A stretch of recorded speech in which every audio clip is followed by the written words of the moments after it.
Thanks, Charlotte. That's the first time that a rock star's opened for me, so I think this is a new career hike for me.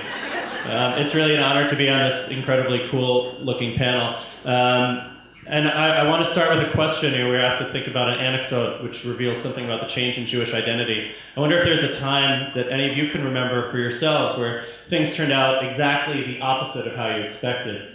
Not just different, but 180 degrees the opposite.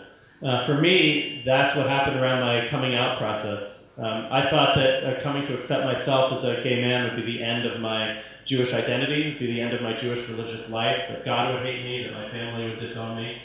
And the irony was that coming out was the beginning of my religious life. It was actually the most religious thing I'd ever done, which from where I sit now is almost obvious if spirituality, however we define it, secular, religious, conservative, traditional, not so conservative, traditional, however we understand it, spirituality must have something to do, I think, with integrity, with honesty, with being available to love. Then it stands to reason, it's almost banal to say that being honest and being truthful is part of the spiritual path. I didn't come out that long, it wasn't so long in the past, but it was long enough that the world has changed just in the last 10 or 15 years. I was just in a heated online discussion on Facebook the other day about how best to do transgender inclusion in Orthodox communities. And as a professional LGBT Jewish activist, I've worked with Orthodox gay and lesbian groups and organizations and created programs, and we're already at the point where there are questions being asked that we didn't even know a few years ago. We were all Shein Yodea Lish'ol. We didn't know that there were questions to ask. The transformation has been so rapid, particularly in the United States, and I think that's what I'm going to speak about, that it's almost so fast we can't even notice it's been a transition that's really shaped, I think, and changed Jewish identity. Just by way of parallel, some of you may remember, some of the older people in the audience may remember that it used to be if you wanted to listen to music, you would buy this big plastic disc. It was black, and somebody had ordered the music that you would listen to, and then you put the songs in a particular order, and you would listen to it, right? And you'd put it, there would be a needle even, I think, right? And then later there was a smaller disc, and there was a laser that would, but still somebody put in order the music that you were going to listen to was by one artist or maybe one genre.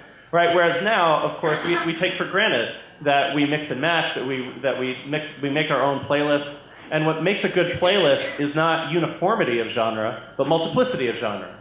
Right? We're so wired and so connected and so already cosmopolitan, I think, and multiplicitous in the way that we construct our identity, that to imagine that you would go to a religious or a cultural Jewish institution and receive a Jewish identity that someone else has configured for you, right? It's almost an anomaly. It's like going back to the age of the LP in the age of the iPod, right? We're in an age of I-spirituality, of a time in which people are taking, especially younger people, are taking from different traditions, from different ways of being Jewish, from all sorts of different kinds of communities, and building and rolling their own Jewish identities. And particularly in the United States, I don't think this is just sort of a New York City phenomenon. I am from Brooklyn, I am from New York, but I've been across the country on book tour recently supporting this book that Charlotte mentioned, and it's happening across the country.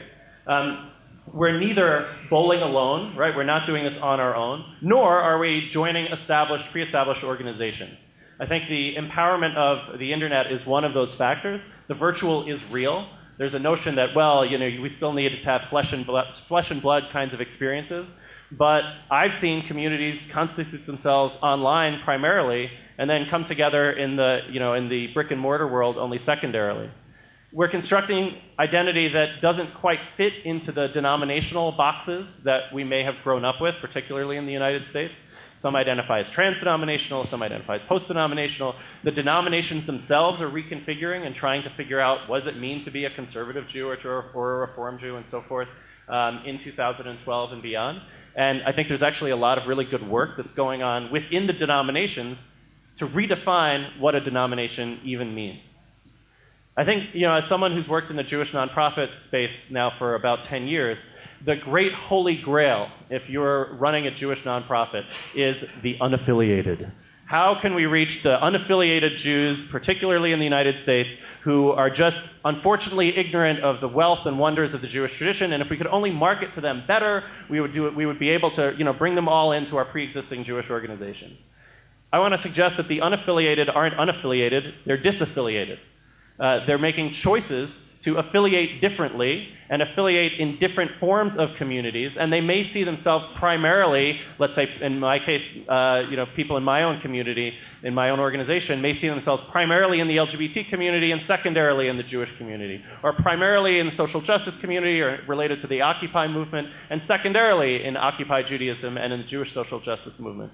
There may be others who see their Jewishness as primary and these other commitments as secondary. And we come together, we're still defining and figuring out the ways in which we can kind of come together. It's kind of another analogy. I mentioned the iPod relative to the LP and to the CD. Another analogy you might think of is the food court relative to the restaurant.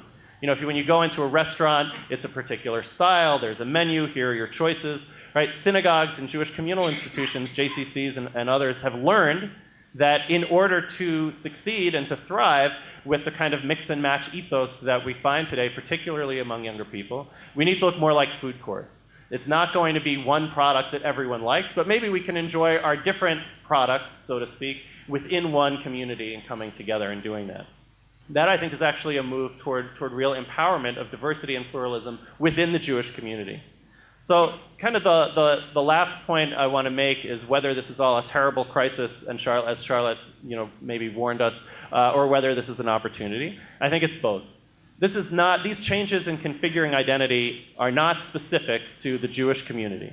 These are larger trends that the American Jewish community is part of, but the Jewish community is not the drivers. So it's really tricky if we have a boutique Judaism or a food court Judaism or a mix and match Jewishness where I might do Buddhist meditation in the morning and mincha in the afternoon and do Jewish yoga at 5 p.m. before dinner, how we kind of constitute that as a community, how that's funded, right? Particularly where a lot of large Jewish institutions rely on some of the old markers of Jewish identity to inspire funders, and where a lot of other large organizations depend on, frankly, the lowest common denominator. Right? We want to make it as easy as possible to consider yourself a member of this synagogue or this community or this organization, right? Because often it's those who choose to be lightly affiliated who are also some of the sources of some of the most generous philanthropy within those smaller organizations, within those individual organizations. So reconfiguring what an organizational life looks like, where the thought leadership may be interested in a boutique Judaism, but the financial support and the kind of the tachlis, keeping the lights open support, may actually have a different model of Jewish engagement. Those really are challenges.